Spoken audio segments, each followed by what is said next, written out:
ગુજરાત સરકાર દ્વારા હિન્દુ ધર્મના મંદિરો તોડવા બાબતે ભાવનગર કલેક્ટરને રજૂઆત કરવામાં આવી છે।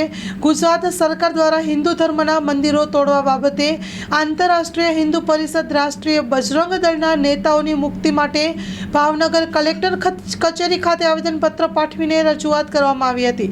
શું છે સમગ્ર રજૂઆત, આવો જોઈએ તેના શબ્દોમાં।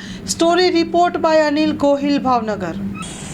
હિન્દુ પરિષદના ગુજરાત પ્રદેશના અધ્યક્ષ શ્રી રણછોડભાઈ ભરવાડ તથા અમારા બે અન્ય આગેવાનોની અમદાવાદ ક્રાઇમ બ્રાન્ચે જે ધરપકડ કરી છે તે એમને મુક્ત કરવામાં આવે અને એમના પર થયેલા કેસો સરકાર પાછા ખેંચે એ માટેની અમારી રજૂઆત છે। મારું નામ સારોલિયા સંજયભાઈ દુલાભાઈ છે।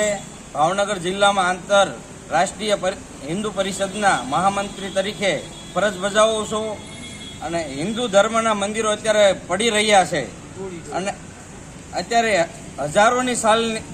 હજારોની સંખ્યાની અંદર ગુજરાતની અંદર જે મંદિરો પડી રહ્યા છે તો સૌ હિન્દુ ભાઈઓ એકઠા થઈ મંદિરો બચાવો।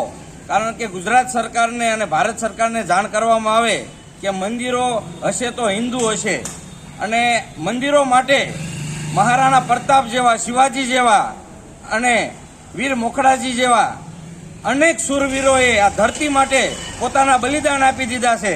તો સૌ જાગો, હિન્દુ ભાઈઓ સૌ જાગો અને મંદિરો બચાવો। જય જય શ્રી રામ, જય જય શ્રી રામ।